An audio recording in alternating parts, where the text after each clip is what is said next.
¿Qué tal? ¿Cómo les va? Muy buenos días. Tal como fue anunciado hoy, profundizamos en la situación de Venezuela, un país integrante del Mercosur, y no muchas veces tenemos la posibilidad de recibir integrantes del gobierno venezolano aquí en estudios, en Montevideo. Por eso le agradecemos la presencia a alguien que en realidad ya hoy no está dentro del gobierno, sino que en una tarea de defensor del pueblo. Y por eso recibimos y le damos la bienvenida a Tarek William Saab. ¿Cómo le va? Gracias por venir. Gracias a usted por la invitación y un saludo al pueblo uruguayo.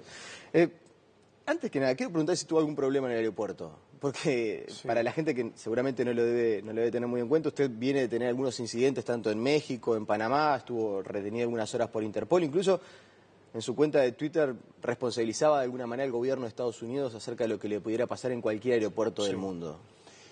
Exacto como lo dices, porque fíjate, por razones de carácter incluso cultural, político, yo soy escritor. Tengo 11 libros editados, me ha tocado estar en varios países desde hace mucho tiempo.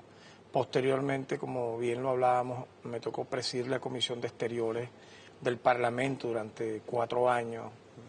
Me tocó luego ser gobernador del estado natal nuestro, un estado petrolero, el estado de Anzoátegui. Por esas diversas razones yo he tenido que hacer actividades internacionales y jamás me había ocurrido, por eso te digo estos antecedentes, ningún tipo de percance en ningún lugar. De pronto, este mismo año me juramentaron defensor del pueblo de Venezuela, en enero, asumí ese cargo. Hemos estado en actividades relacionadas a nuestro trabajo. Recuerda que la Defensoría del Pueblo está inscrito a instancias en la ONU, en la Federación Iberoamericana del Ombudsman, que es la reunión que hacemos ahora, y no había tenido tampoco ningún problema. Es decir, yo he estado, por ejemplo, en Ginebra, en Brasil, en Argentina, este mismo año en Chile, para darte algunos, en Colombia. E incluso utilicé escala en Ciudad de Panamá y no hubo ninguna novedad. Todo comenzó a cambiar el 3 de octubre cuando en una reunión de Defensorías del Pueblo adscritas a Naciones Unidas en Ciudad de México, en Yucatán, Mérida, fui, vamos a decirlo así, retenido porque no fue una detención como tal. Es decir, se me impidió la entrada hasta tanto yo respondiera a un formulario por escrito que según la persona que me atendió en Migración México se debía a un correo electrónico que difundió Interpol USA. Allí pude ver el formato del cuestionario, se me preguntaba datos personales sobre mi viaje, cuántos días me quedaba, cuál era el motivo de mi viaje, si de allí yo iba a ir a otro país. La muchacha estaba muy nerviosa, ella decía que era algo protocolar, que ahí no había ningún problema, que apenas yo firmase ese cuestionario escrito me daba el ingreso. Y así estuvimos, mira, casi una hora en ese tema. Obviamente mi persona reclamando el por qué, ella nunca me lo quiso decir. O sea, ¿por qué Interpol hacía eso? Ella refiere que, fíjate tú qué cosa tan ingenua, ¿no? O infantil, creyendo que uno puede ser tonto. Dice, no tengo la razón oficial, pero eso pudo haber sido una equivocación. Y yo entonces volteo y veo en la pantalla mi pasaporte con mi replicado 2 veces con la palabra alerta en inglés en rojo. ¿No era que estaban entonces, que había una orden contra el gobernador de Aragua, que se llama igual que usted? No, porque fíjate, no se llama igual que yo. No se llama igual que yo, porque yo me llamo Tarek William Saab, y ahí estaba mi cédula, estaba mi apellido completo. No fue una equivocación entonces. Estaba el número de mi pasaporte, estaban las escalas. Eso generó un fuerte rechazo de todos los defensores, pero también de todo el Estado venezolano. Y yo pensé que pudo haber quedado allí, sin embargo, por la manera como, ¿sabes? El hermetismo es muy malo. Cuando nunca hay algo oficial, Migración México dijo que en 20 días hábiles respondía, nunca respondió. La Cancillería mexicana dijo que iba a investigar, nunca investigó. La Comisión Nacional de Derechos Humanos de México dijo que iba a investigar, tampoco investigó nada. Y de pronto pasa un mes y estamos acá en la conexión para Uruguay, en Ciudad de Panamá, exactamente el día domingo. Yo ingresé sin ninguna novedad, me recibió el propio embajador de Venezuela en Panamá, pero cuando voy a abordar el avión, porque fueron 8 horas de tránsito, horas después, creo que eran como las 3 de la tarde, hora de Panamá. Ya imagínate tú, estoy en la puerta del avión, una funcionaria que se identifica como de seguridad de inmigración le quita el pasaporte a la empleada de la aerolínea panameña y me dice que ellos habían estado llamándome por unos autoparlantes para que yo fuese a la oficina de inmigración, cosa que sinceramente me causó una gran indignación. Allí estaba el embajador nuestro, por cierto, y otro oficial de seguridad. Yo le pregunté cuál era la razón de que estuvieran haciendo eso y ella me dice, no es nada malo, pero sí necesito interrogarlo y con mi pasaporte retenido. Y yo le digo, ¿sobre qué usted me va a interrogar? Me dice, bueno, ¿a qué se dedica usted? ¿Qué es lo que usted hace? ¿Para dónde va? Yo ahí le respondí, mira, yo no te voy a responder ese interrogatorio, es una falta de respeto a la investidura que tengo, un acto inamistoso de tu parte. El otro oficial que tenía mayor rango que ella le pidió mi pasaporte y me lo entregó. Y obviamente cuando el embajador se queda, ya averigua, ya yo venía en vuelo a Uruguay, oficialmente le dicen que fue también por una alerta de Interpol. Acá en Uruguay no ha tenido problema. Te termino rápido, una alerta que no tiene colores. La alerta de Interpol normalmente son azul, roja, azul, para un interrogatorio sobre un hecho punible ocurrido en algún lugar donde Interpol tiene su sede, Estados Unidos u otro lugar. Supóngase que es Interpol el que la difunde.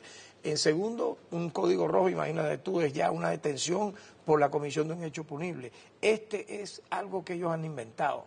Se llama una alerta informativa, una alerta migratoria que ellos califican tipo 1. ¿Y acá en Uruguay no ha tenido problema? Bueno, no he tenido problema en la entrada. Recuerda que en Panamá tampoco tuve problema en la entrada. O sea que están alerta ante la salida. No, yo no sé, porque yo no soy una persona negativa para nada, pero fíjate tú que en Panamá fue así. Yo entré normalmente, pero a mi salida ocurrió este impasse que también ha generado un fuerte rechazo porque yo lo califico como una actitud cobarde, en primer lugar, de una policía internacional, porque no es uruguaya o panameña como tal, y que tiene un alcance extraterritorial contra alguien, en el caso mío, que tiene una connotación política. Interpol no puede participar en persecuciones políticas contra ninguna persona. Por eso yo responsabilizo directamente lo que a mí me pueda pasar a partir de ahora en cualquier aeropuerto. Ya no es un hecho que fue aislado, vamos a ver si esta persona, chequearle sus datos para algo, no. Ya es algo que reincide en un mes y por eso me parece una actitud imperial, negativa, que nos debe llamar la atención a todos los latinoamericanos. Usted aquí en Uruguay, en una de sus primeras entrevistas radiales, yo con Daniel Castro, decía que es una barbaridad decir que en Venezuela hay una dictadura, ¿no? Que no se vive ese estado. Le invito a compartir unas declaraciones realizadas por el presidente Maduro hace algunos días que por lo menos aquí en Uruguay generaron mucho impacto y para que la gente las recuerde. Lo compartimos. Si se diera ese escenario hipotético negado y transmutado, yo gobernaría con el pueblo,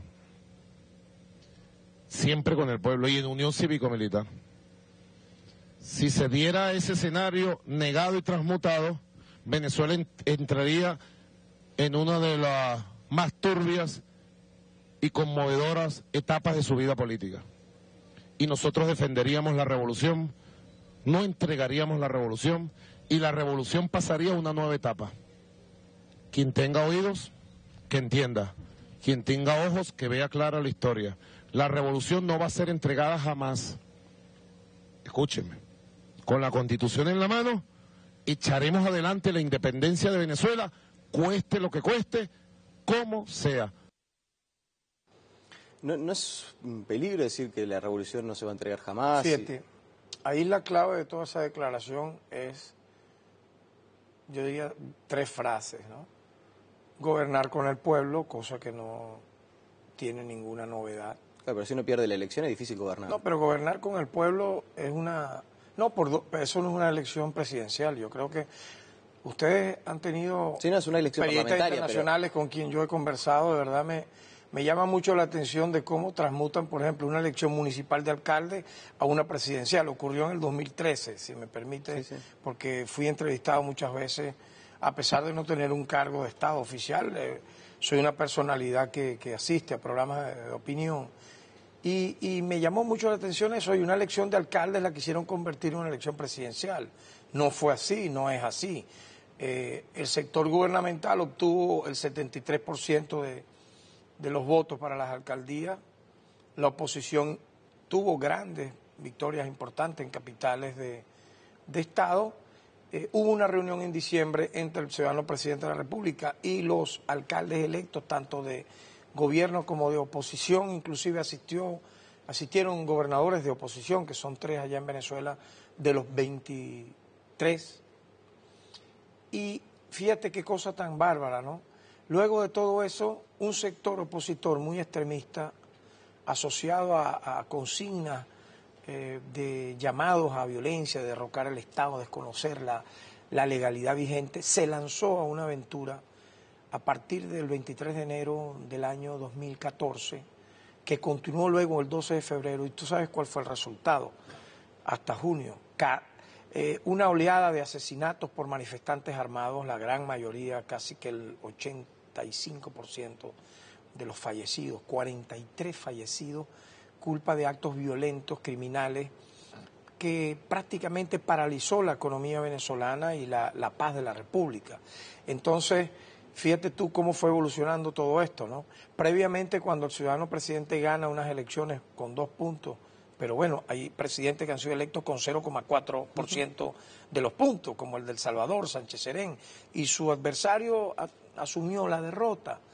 Pero no, en Venezuela hay una extrañísima circunstancia donde el que pierde, cuando pierde dice que hay fraude y llama a la violencia, pero permíteme, cuando gana no hay novedad. Entonces, la palabra clave, él dice, gobernar con el pueblo, una unidad cívico-militar, eso está institucionalizado en Venezuela. Él no habla de una junta cívico-militar, porque comenzaron el periodismo internacional a decir que una junta cívico-militar, no.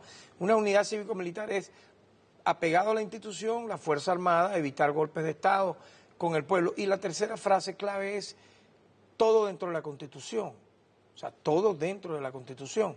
Significa que la Constitución claramente establece los parámetros para que un presidente, teniendo, supóngase usted, una asamblea a favor o una asamblea en contra, gobierne. Claro, pero lo que uno puede interpretar también es que él dice, más allá del resultado electoral, si llegamos a perder, bueno, no importa, desconozco el resultado de esa elección en cuanto a lo que termina representando y gobierno directamente con el pueblo. Es decir, me salteo fíjate un detalle que tú obvias, no sacaste, por cierto, ese sonido, me hubiera gustado verlo, cuando el propio presidente firmó un documento en el Poder Electoral, aceptando los resultados electorales, fuesen estos lo que fuesen. La segunda pregunta que le iba a hacer era cómo se hace para velar por los derechos humanos de una población cuando desde un lado, o por lo menos desde el lado del gobierno, se habla de si eventualmente perdemos gobierno con la población, y desde el lado de la oposición no se va a participar para la firma de reconocer los resultados. Es decir, el presidente Maduro convoca a la oposición a decir, bueno, firmemos este papel y reconozcamos los resultados electorales, sea cuales sean.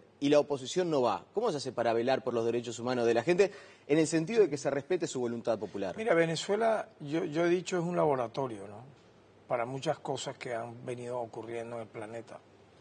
Si tú te pones a ver, a partir de la llegada a la presidencia de Hugo Chávez, en el año 98 gana sus elecciones, luego asume la presidencia en el 99, ese fue un hecho que marcó una ruptura y vamos a aceptarla en todo el continente, puesto que a partir del antecedente de la victoria de Allende en Chile, la izquierda no había ganado por la vía electoral ninguna elección.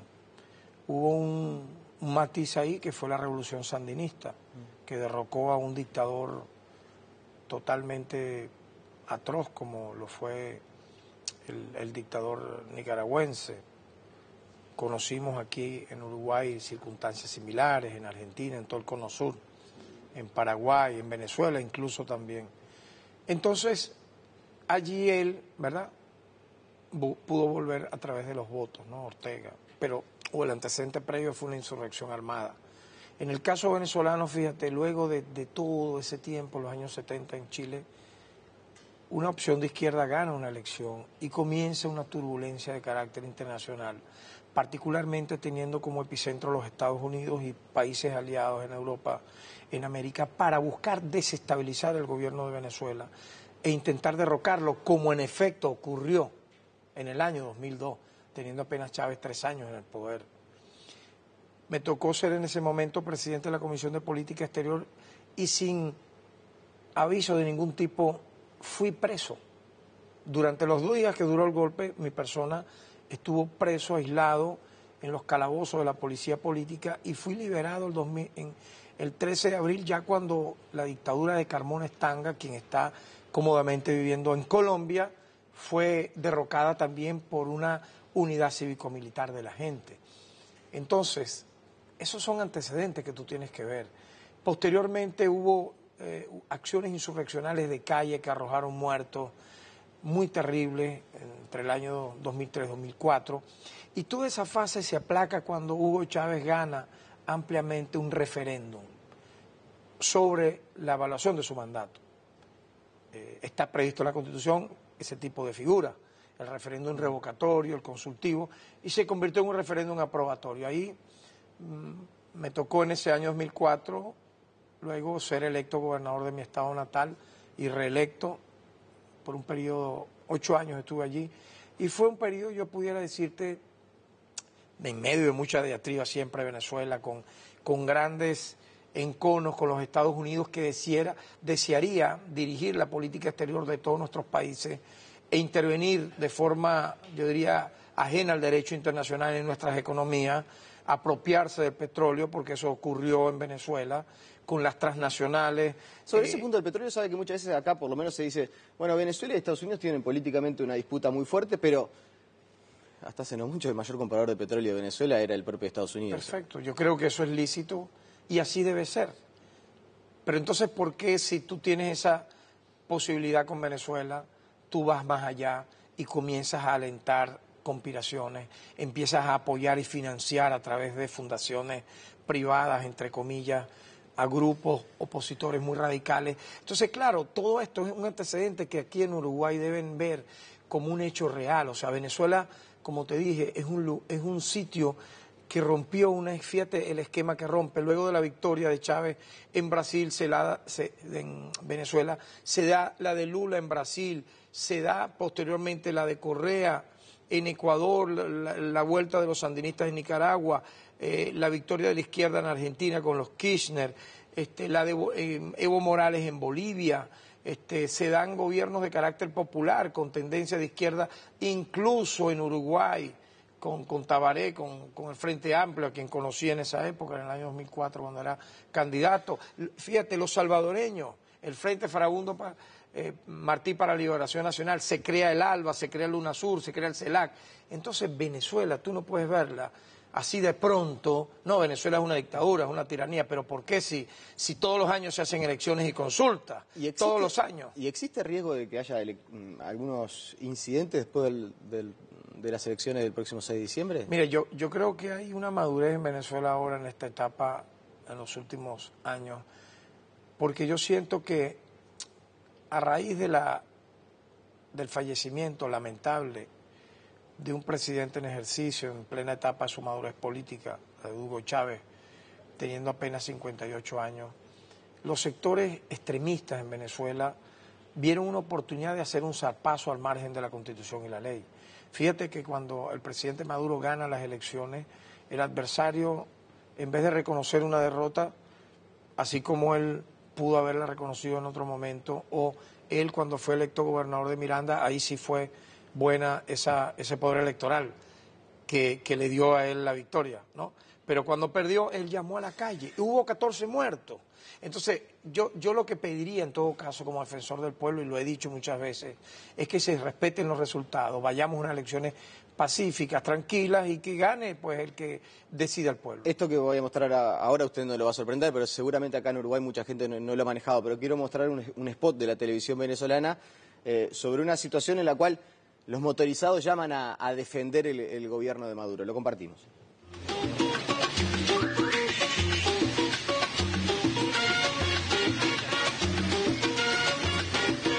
Mira, mi hermano, somos bastantes y estamos del lado del pueblo. Los motorizados nos ponemos a la orden de la revolución por nuestros caballos de hierro, para movilizar como sea este 6 de diciembre a quien haga falta.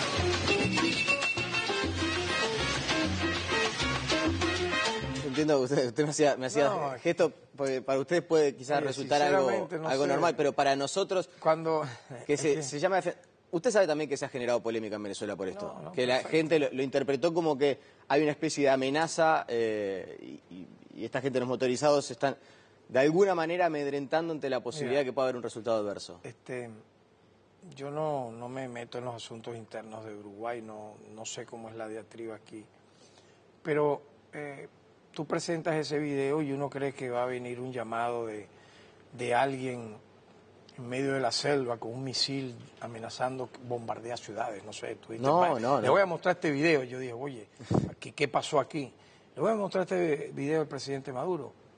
Dijo que respeta la Constitución, que va a gobernar con el pueblo. Es decir, uno tiene que buscar siempre la objetividad en las cosas de que... No me refiero a este programa, me refiero a cómo se difunde internacionalmente el tema de Venezuela, porque siempre buscarle las 5 patas al gato, decimos en Venezuela. El gato tiene 4 patas, pero no, hay que buscarle las 5 patas. Este es un aviso de la televisión estatal venezolana. Pero fíjate, no sé si ¿qué es lo que siquiera se había trascendido a nivel internacional. ¿Qué ha dicho el motorizado? Ha dicho que va a movilizar, escucha... Pero usted sabe que la frase esa del como sea ha generado en Venezuela polémica. El como sea implica alentar a tus electores a que vayas a una batalla electoral. Eso no tiene una connotación penal ni criminal, no tiene ningún... Dentro del léxico venezolano, son tipos de palabras, son parte de la fraseología nuestra, que tal vez ustedes la desconocen, pero ¿qué ha dicho ese motorizado? Que van a movilizar personas para el acto de votar, porque en Venezuela se utiliza mucho el tema ¿no? De repente los motorizados, las personas van en un carro con su familia, utilizan diversos métodos de movilización, porque los centros electorales no es que están al lado de tu casa. No sé, aquí debe ser más sencillo, hay 2 millones de habitantes. Allá hay, mira, 18 millones de electores. Y entonces allí lo que él está diciendo es que van a movilizar.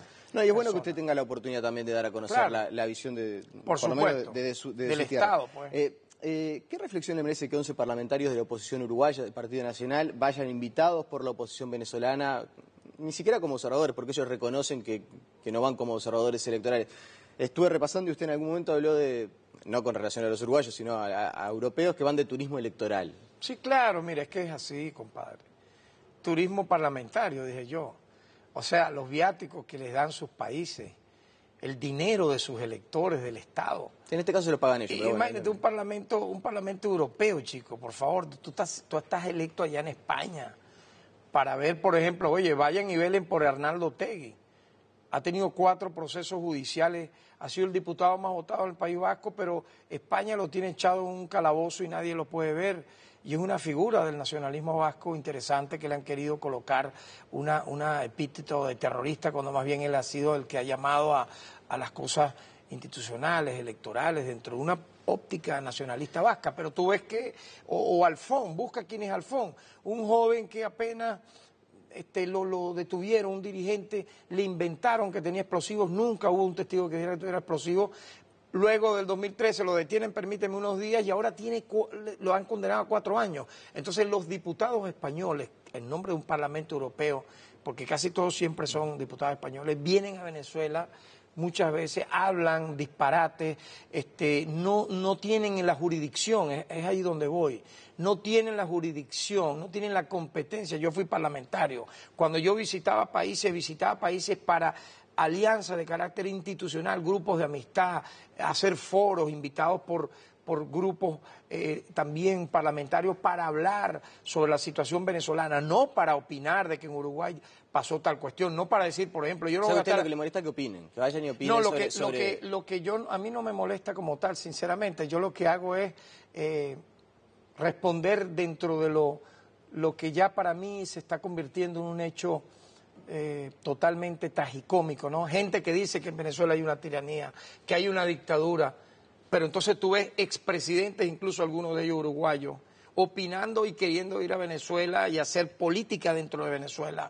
Lo ha hecho Piñera, lo ha hecho el expresidente colombiano Pastrana, lo ha hecho Felipe González, el señor de allá de México, Calderón, Felipe González, cada uno de ellos, por cierto, con un historial de asesinos, de sicarios en sus países mientras fueron presidentes, y eso está documentado, con grandes violaciones a derechos humanos, van y entran a Venezuela, dan ruedas de prensa, dicen que hay dictadura y no hay libertad de opinión y expresión, y se rodean de 50 periodistas para decir estas cosas, se retiran sin pena ni gloria. Es lo insólito. Pero también entonces esa avanzada ahora van algunos parlamentarios que debieran ocuparse, según lo que tengo yo como idea de un parlamentario, de los electores que los eligieron. Usted me dice que van un uruguayo. Bueno, habría que ver los electores, si los eligieron para hacer turismo parlamentario en otros países, en este caso Venezuela, o para velar por los asuntos legislativos de los circuitos o de las dependencias o de los municipios donde fueron electos. Por eso te digo que es algo insólito, es algo increíble. Creo que no tiene antecedentes toda esta andanada de cosas que hemos ido conversando, pero yo tengo claro lo que pasa allí. Es toda una campaña internacional muy bien planificada para golpear la imagen institucional democrática venezolana, que yo asumo como defensor del pueblo puede tener errores funcionales, errores en su desarrollo, pero es una democracia constitucionalmente hablando blindada por una constitución del año 99, yo diría que es una de las más modernas del planeta, con un título de Derecho Humano que es el título 3, ejemplo en el mundo. Por eso creo que, oye, dejen a los venezolanos de manera libre, democrática, escoger nuestro destino por la vía pacífica y no ir a Venezuela alentando opciones de carácter extremista, porque casi siempre todas son, reconocemos las elecciones cuando nosotros ganamos, pero si no ganamos hay fraude y vamos a la violencia. Le aseguro que me quedo con ganas de mucho más, pero bueno, el tiempo de la televisión nos apremia y le agradecemos su presencia especialmente esta mañana. De verdad, gracias por la invitación. La pausa y seguimos con mucha más información.